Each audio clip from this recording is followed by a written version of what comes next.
Film रूस में शुरू होती है, जहां तीनों का एक परिवार नदी के किनारे बैठकर अपने समय का आनंद ले रहा है।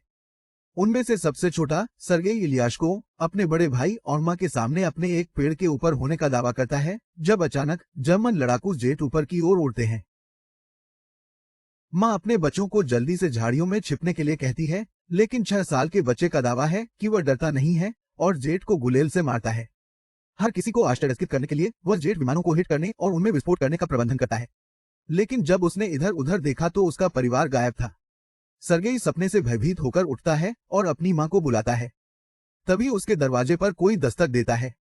ये उसकी मां है। वो उसकी ओर दौड़ता है, लेकिन एक पड़ोसी महिला घबरा कर आती है।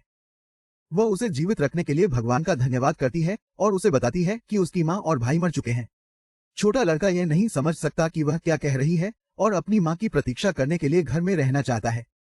महिला उसे बताती है कि जर्मनों ने उन पर हमला किया है और उसे भाग जाना चाहिए। तभी कुछ सिपाही उनके घर पहुंचते हैं। महिला सर्गेई को खिड़की से बाहर भगा देती है, लेकिन उसके साथ जुड़ने से पहले ही उसे गोली मार दी जाती है।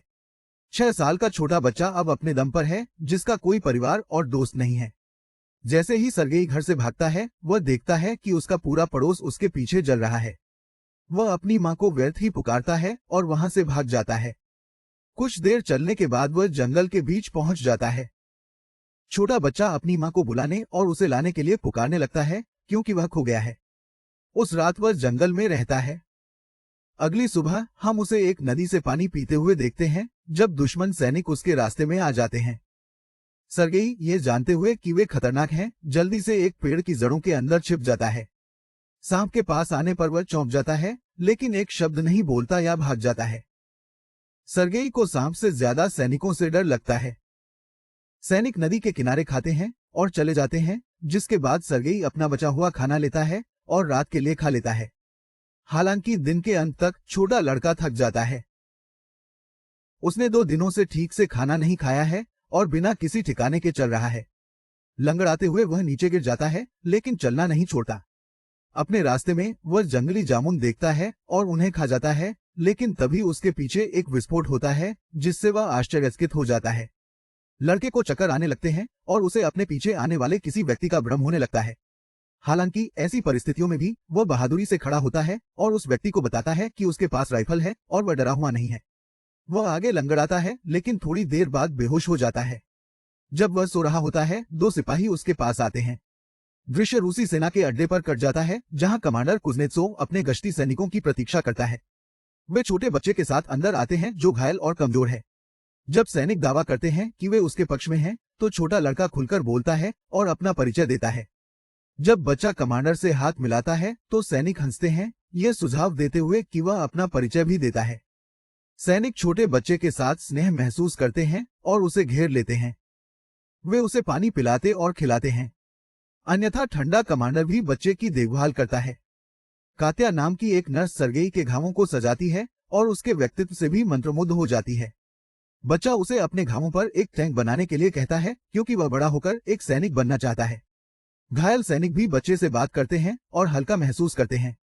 सर्गेई कमांडर की बंदूक और उसके बैज से मोहित है। सेनापति भी छोटे लड़के के सभी सवालों का जवाब देता है और गोलियां निकालने के बाद उसे अपनी मानक पिस्तौल से खेलने देता है। सर्गेई उसे अपने पेट पर खींची हुई टंकी दिखाता है और खुद एक सैनिक होने का दावा करता है। लड़का बहुत जल्दी ठीक हो रहा है।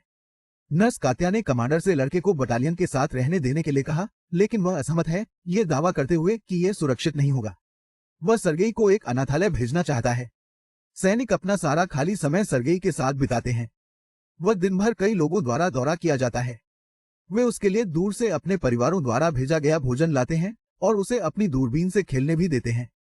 एक दिन एक सैनिक कमांडर के पास जाता है कि वह लड़के को बटालियन के साथ रहने दे।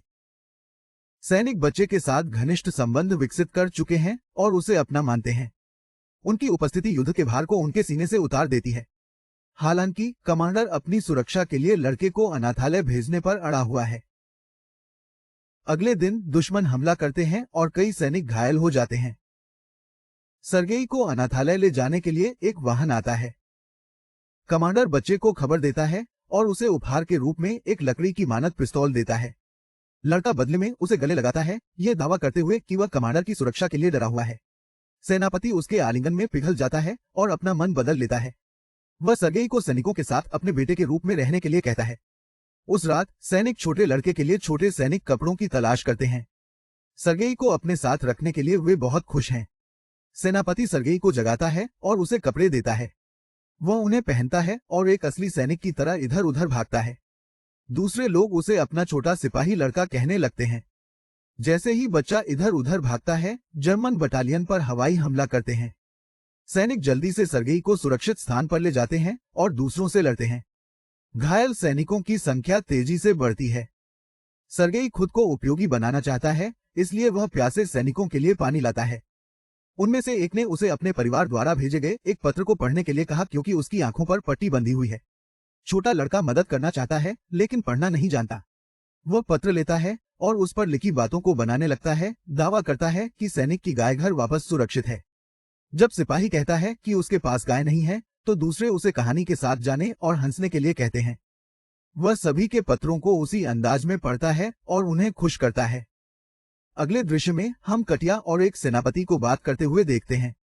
ऐसा लगता है कि दोनों एक दूसरे के प्रति आकर्षित हैं, लेकिन अपनी भावनाओं को स्वीकार नहीं करते। बाद में सर्गेई कमांडर को बताता है कि वह बटालियन में अगली पोजीशन का है और खुद को एक के रूप में पेश करना शुरू करता है। हालांकि लड़का हमले में नष्ट हुए सैनिकों में से एक को देखता है। कमांडर उसे मृत सैनिक को सम्मान देने के लिए अपनी टोपी उतारना सिखाता है। अगले दिन वह जोर देकर कहता है कि कमांडर उसे एक मिशन दे और उसे सैनिकों के बीच पत्र वितरित करने का काम दिया जाए। वह अपने कार्य को कुशलता से पूरा करता है और यहाँ तक कि सैनिकों को उसके लिए नचाता भी है। अगले दिन सर्गेई अपने दूरबीन के साथ बेस से थोड़ी दूर चला जाता है। जब वह इसके साथ खेल रहा होता है, तो वह किसी के पैर को घास के ढेर के अंदर से हिलता हुआ देखता है। वह बटालियन में वापस जाता है और सैनिकों को अपने निष्कर्षों के बारे में बताता है। सिपाहियों को संदेह है, लेकिन फिर भी लड़के के साथ जाओ। जब वे घास के ढेर के पास पहुंचते हैं, तो वे सतर्क हो जाते हैं कि 2 जर्मन जासूस नीचे छिपे हुए हैं। जासूसों को गिरफ्तार कर लिया जाता है और बच्चे की बुद्धि के लिए उसकी प्रशंसा की जाती है। उस रात कमांडर सर्गेई को गोद लेने के कानूनी कागजात दिखाता है। वह अब आधिकारिक तौर पर बच्चे के पिता हैं। सर्गेई को कात्या के लिए सेनापति की भावनाओं के बारे में पता है, इसलिए उसकी दया का बदला चुकाने के लिए वह उसे कबूल करने के लिए ले जाता है। लेकिन दोनों उसे एक अलग आदमी से बात करते हुए देखते हैं और गलत तरीके से मान लेते हैं कि वह किसी और में दिलचस्पी रखती है। बेस पर फिर से जर्मनों ने हमला किया है। इस बार सर्गेई अपनी पूरी ताकत से सैनिकों की अग्रिम पंक्ति में सैनिकों को गोला बारूद की आपूर्ति करके मदद करता है, लेकिन वहां के सैनिक उसे शेड में वापस जाने का आदेश देते हैं, क्योंकि ये बाहर बहुत खतरनाक है। जब वह शेड में आता है, तो वह कमांडर और अन्य लोगों को घबराता हुआ देखता है, क्योंकि कर्नल के साथ फोन का कनेक्शन टूट गया है। टूटे तारों को ठीक करने के लिए एक सिपाही को भेजा जाता है। सर्गेई सैनिक का पीछा करता है और देखता है कि वह बुरी तरह से घायल हो गया है। वह मरते हुए सैनिक से पूछता है कि वह तारों को कैसे ठीक कर सकता है और खुद करता है। कनेक्शन वापस आता है और अधिक सैनिकों को बुलाया जाता है। 6 साल का बच्चा सबकी जान बचाता है। बाद में हम सेनापति और कात्या को नदी के किनारे बात करते हुए देखते हैं। कमांडर अंत में उसके लिए अपने प्यार को कबूल करता है और उसे सर्गेई की मां बनने के लिए कहता है। कात्या बहुत खुश है, लेकिन इससे पहले कि वह कुछ कह पाती, एक सैनिक उनके पास आता है और कमांडर को एक पत्र देता है, जिसमें कहा गया है कि उन्हें बेस से भेज दिया गया है। अगले दिन सभी सैनिक सर्गेई के साथ अपने नए अड्डे के लिए निकल जाते हैं। हालांकि अपने रास्ते में वे एक माइनफील्ड में आते हैं जो उनके कुछ वाहनों को उड़ा देता है। कमांडर को चोट लगी है, जबकि समूह के अर्दली जो सर्गेई के करीबी थे, विस्फोट में मर जाते हैं। वह रोता है और सेनापति को गले लगाता है। वे घायलों को अपने साथ ले जाते हैं और अपने नए बेस की यात्रा जारी रखते हैं। जब वे अंत में दूसरे आधार पर पहुंचते हैं, तो वे कमांडर के नेता जनरल से मिलते हैं। वह भी बच्चे की महत्वाकांक्षा से प्रभावित होता है और कमांडर को इतना स्मार्ट बच्चा होने के लिए बधाई देता है। अगले दिन उनके डिवीजन को गार्ड के बैनर से सम्मानित किया जाता है और लड़के को भी। वह अपने देश को बचाने का वादा करता है जब जनरल उसे अपना बैज देता है। एक रात उनके अड्डे पर क्रूरतापूर्वक हमला किया जाता है और कमांडर खंडहरों के नीचे फंस जाता है। सर्गेई अपने पिता के लिए रोता है और उसे बचाने की कोशिश करता है। वह अन्य सैनिकों को बुलाता है जो अंततः सेनापति को बाहर लाते हैं। अगले दिन सर्गेई एक घायल कमांडर के पास जाता है। सेनापति को बचाने के प्रयास में उसके हाथ में चोट लग गई। बच्चा अब टीम का एक अविभाज्य हिस्सा है। उनके पास कोई परिवार नहीं है और युद्ध में वे जहां भी जाते हैं चले जाते हैं। फिल्म समाप्त होती है क्योंकि रेजिमेंट को दूसरे बेस में जाते हुए देखा जाता है।